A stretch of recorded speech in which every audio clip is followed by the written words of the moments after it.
ஒவ்வொரு ஆண்டும் மார்ச் 8ஆம் தேதி கொண்டாடப்படக்கூடிய இந்த சர்வதேச மகளிர் தினத்தை பொறுத்தவரையிலும் 2026ஆம் ஆண்டு மகளிர் தினம் எந்த முழக்கத்தின் கீழ் செயல்பட வேண்டும் அல்லது கொண்டாடப்பட வேண்டும் என்று ஐநா அவை ஒரு முழக்கத்தை முன்வைத்திருக்கிறது. 2026ஆம் ஆண்டுக்கான சர்வதேச மகளிர் தினம் உரிமைகள், நீதி, அவற்றை பெறுவதற்கான செயல்பாடு. இதுதான் இந்த வருஷத்துக்கான நமக்கு ஒரு நோக்க உரையாக கொடுத்திருக்கிறார்கள்.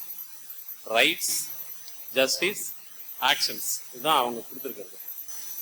இப்ப உரிமைகள் அப்படின்னு நம்ம பேசும்போது அல்லது நீதி என்று பேசுகிற போது, அவற்றை அடைவதற்கான வழிமுறைகள் என்று பேசுகிற போது, சர்வதேச மகளிர் தினம் பற்றி பெண்களை கூட்டி வைத்து நீங்கள் உரிமைகள் பறிக்கப்பட்டவர்களாக இருக்கிறீர்கள், நீங்கள் ஆணை விட ஒருபடி கீழாக பார்க்கப்படுகிறீர்கள் என்று உங்களிடம் பேசி கைத்தட்டு வாங்குவதை விட, ஆண்களை கூட்டி வைத்து நாம் ஏன் பெண்களை சமமாக நடத்தாமல் இருக்கிறோம் என்று பேசி உன் கைத்தட்டை விட அவர்களிடம் கொஞ்சம் திட்டு வாங்கி விட்டு போனால் அது சரியாக இருக்கும் என்று நான் நினைக்கின்றேன். உண்மையில் மகளிர் தினத்தினுடைய தேவையை பற்றி பேச வேண்டும் என்றால் அது ஆண்களாகிய நாங்கள் கூடி பேச வேண்டும்.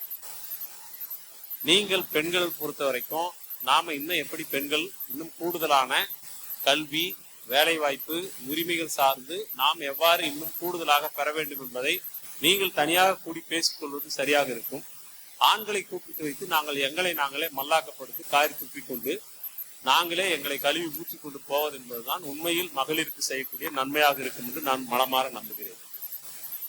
இங்க பெண் என்கிற ஒரு உயிரியை பற்றி நமக்கு என்ன மதிப்பீடு இருக்கிறது, ஆண்களுக்கு என்ன மதிப்பீடு இருக்குன்றது அப்புறம் வருவோம். முதல்ல பெண்களை பத்தி என்ன மதிப்பீடு இருக்கு அப்படின்னு வந்தோம்னா, இந்த கொடுமை வேற சொல்லுமா சார் உங்களுக்கு அப்படின்னு தான் எடுப்புல சொல்லுவாங்க. இதுதான் எடுப்புல அவங்களுக்கான எண்ணமே நாங்க என்னத்தை கண்டோம் அப்படின்றதா அவங்களுடைய இயல்பான ஒரு வாழ்க்கையை பற்றி மதிப்பீடு. அது இங்க ஒரு 0 வயசுல இருந்து 1 வயசுக்கு உட்பட்ட விதவைகளை பத்தி எல்லாம் பேசினார் தோழர். அது ரொம்ப முக்கியமான, நீங்க கவனத்துல வச்சுங்க. ஒருவேளை அந்த குழந்தை திருமணம் எல்லாம் நடைமுறையில் இருந்திருந்தால் இங்க எத்தனை பேரு தொங்க தாலியோட, தலை நிறைய பூவோட, நெத்தி நிறைய பொட்டோட இருப்பீங்கன்னு எனக்கு தெரியல. அதெல்லாம் இருந்திருந்தா அநேகமா நீங்க பள்ளிக்கூடத்துக்கு போற வயசுல பாதி பேர் விதவையா இருப்பாங்க. எல்லாருமே அப்படிதான் இருந்துச்சு.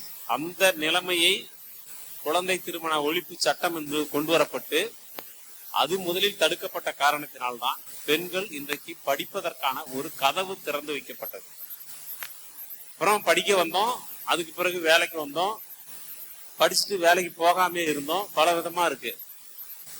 ஆனா ஒரு பெண் தன்னை பற்றி என்ன முதலில் மதிப்பீடு செய்கிறார் என்று சொன்னால், தொடர்ச்சியாக ஒரு குடும்பத்திலும் அவர் பிறந்திருக்கக்கூடிய சாதியிலும் அவர்கள் மதிக்கக்கூடிய அல்லது பின்பற்றக்கூடிய மதத்திலும் அவர்களை வழிநடத்தக்கூடிய அரசிலும் பெண் என்பவள் எவ்வாறாக நடத்தப்படுகிறாள் என்பதை தலைமுறையாக பார்த்து மனம் வெதும்பி போய் இதெல்லாம் ஒரு பிறப்பா என்று தன்னைத்தானே நொந்து கொள்ளக்கூடிய இடத்தில் தான் ஒரு பெண் என்பவள் தன்னை பற்றிய மதிப்பீட்டை வைத்திருக்கிறாள். நீங்க சொல்லலாம் எனக்கெல்லாம் அப்படி இல்லை அப்படின்னு சொல்லலாம். அப்படி சொல்றதுங்கிறது நான் சொன்ன இந்த மதிப்பீட்டுல கூட குறைய வேணா இருக்கலாம் ஒழிய இந்த மதிப்பீடு தான் பெரும்பாலான பெண்களை பீடித்து கொண்டிருக்கிறது. சரி, பெண்களை பற்றி ஆண்கள் என்ன நினைக்கிறார்கள் என்று கேட்டால் அதுக்கு ஒன்றும் பெரிய விளக்கமே தேவையில்லை. 1000 தான் இருந்தாலும் ஆம்பளை அப்படிங்கிற ஒண்ணு போதுமானது இல்லையா? நம்முடைய பெண்ணுடைய பிறப்பை ஆண் எவ்வாறு மதிப்பீடு செய்கிறார் என்று சொன்னால், அல்லது பெண்களே கூட எப்படி மதிப்பீடு செய்கிறார்கள் என்றால், பெண் என்பவள் ஆணின் ஒரு பகுதியாக இருக்க வேண்டியவள் அல்லது ஆணை அண்டி இருக்க வேண்டியவள். இதுதான் பெரும்பாலும்.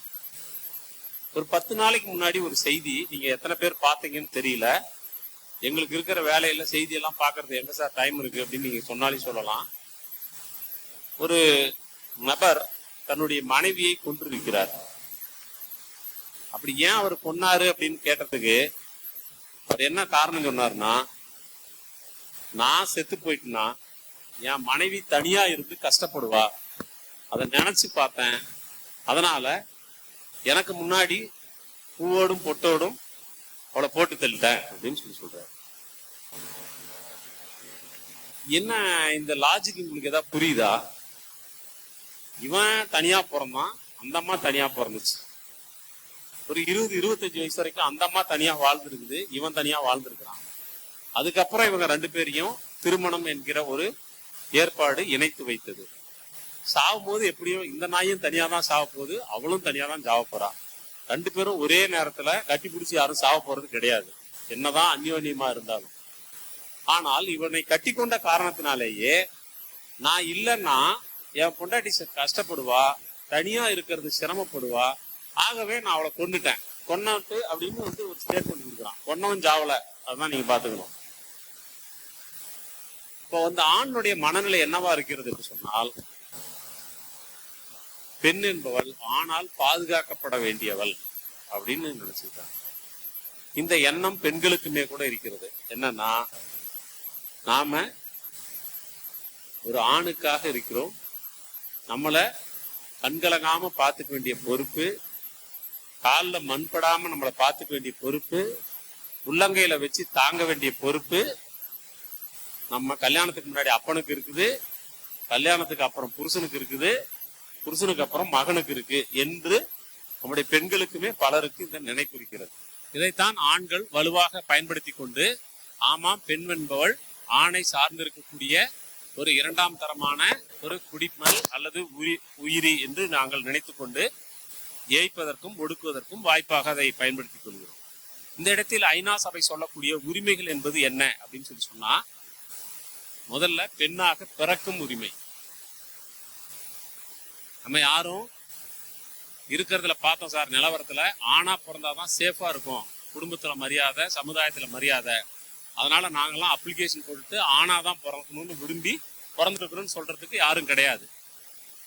பெண்ணாக பிறக்கிறதுங்கிறது அதுன்னா நீங்க மாதராய் பிறப்பதற்கு மாதவம் செய்யணும் அப்படின்லாம் நினைச்சு யாரும் பிறக்கல.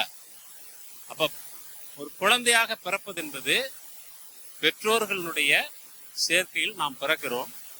அது இயற்கையின் தேர்வு. இந்த இயற்கையின் தேர்வில் ஒரு குழந்தை ஆணாக பெறுகிறாரா பெண்ணாக பிறக்கிறதா என்பதும் கூட அந்த பெண்ணின் கையில் இல்லை. நிறைய பேர் ரொம்ப நாளா என்ன நினைச்சுக்கிட்டு இருக்காங்கன்னா, ஆண் குழந்தையை பெற்றெடுப்பதும் பெண் குழந்தையை பெற்றெடுப்பதும் அந்த பெண்ணுடைய பிரச்சனை என்று நினைத்துக் கொண்டிருக்கிறார்கள். உண்மையில் அது நிறைய பேருக்கு தப்பா புரிஞ்சுக்கிட்டு இருக்காங்க. பெண் குழந்தையா ஆண் குழந்தையா என்பதை தீர்மானிக்கக்கூடியது ஆண் வழியாகத்தான் அது தீர்மானமாகிறது. அதற்கும் பெண்ணுக்கும் எந்த சம்மதமும் இல்லை. ஆனா நிறைய பேர் என்ன நினைச்சு சொல்லிக்கிட்டு இருக்காங்கன்னா, திரும்ப திரும்ப பொட்ட பிள்ளையாவே பெற்றுக்கிட்டு இருக்கா, அதனால ஆம்பளை பிள்ளை வேணும்ட்டு நான் 2ஆம் தாரம் கல்யாணம் பண்ணிக்கிட்டேன், 3ஆம் தாரம் கல்யாணம் பண்ணிக்கிட்டேன். உண்மையில இவன் கல்யாணம் பண்ணக்கூடாது. ஆண் குழந்தை அந்த குடும்பத்துக்கு வேணும்னா இவனை கொஞ்சம் வெளியில போயிட்டு அவன் மாப்பிள்ளன்னு அனுப்பி வைக்கணும். உங்க தஞ்சாவூர் அதுக்கு ரொம்ப ஃபேமஸ். இங்க ஒரு ராஜா இருந்தாருல்ல, அந்த ராஜாவுக்கு 300 பெண்கள் அவருக்கு இருந்தாங்க. என்ன, அவருக்கு வாரிசு இல்லை. அதனால கண்ணுல தெம்படுற பிள்ளைய பூரா தூக்கிட்டு வந்துடுவாரு அரண்மனையுடைய அந்த புறத்துக்கு. 300 பெண்கள் இருந்தாங்க. மங்கள விலாசம் தானே அதுக்கு பேரு. ஆமா, ரொம்ப மங்களம். அதுக்கு பேர் மங்கள விலாசம். கண்ணுல தெம்படுற பிள்ளைய பூரா தூக்கிட்டு வந்துடுவாரு. அங்க இருந்ததுல அதிகபட்ச வயதுள்ளவர்களே 15-16 வயசு தான். அவங்கள தூக்கிட்டு வந்துடுவாரு. தூக்கிட்டு தனக்கு வாரிசை பெற்றுக் கொடுப்பதற்கான தகுதி இந்த பெண்ணுக்கு இருக்கிறதா என்று ஆய்வு செய்து பார்த்திருக்கிறார். ஆனா 300 பெண்களை கொண்டு ஒரு குழந்தை பிறக்கல அப்படின்னா பிரச்சனை யாருக்கிட்ட? அவருக்கு தான் பிரச்சனை. அதனால நான் ஒரு கதையில எழுதினேன், மாப்பிள்ள பிரச்சனை 300 பெண்கள்ட்ட இல்ல, உங்ககிட்ட இருக்கு. நீ தான் தப்பான ஆளு, உன்னை யாரோ தப்பா செலக்ட் பண்ணியிருக்காங்க அப்படின்னு நான் எழுதியிருந்தேன் ஒரு கதையில். அப்போ ஆண்கள் ரொம்ப சாவகாசமா தங்களுடைய குறைகளை அல்லது தங்களுடைய பாலின ரீதியாக எந்த குழந்தையை பெற்றுக்கொள்வது என்கிற உடல் ரீதியான தன்னுடைய தேர்வை பெண்கள் மீது சுமத்தி இது தொடர்ந்து பொட்டப்பிள்ளையாவே பெற்றுக்கிட்டு இருக்குது என்று பெண்களை குற்றம் சாட்டி கொண்டிருக்கிறார். இது ஒரு பக்கம்.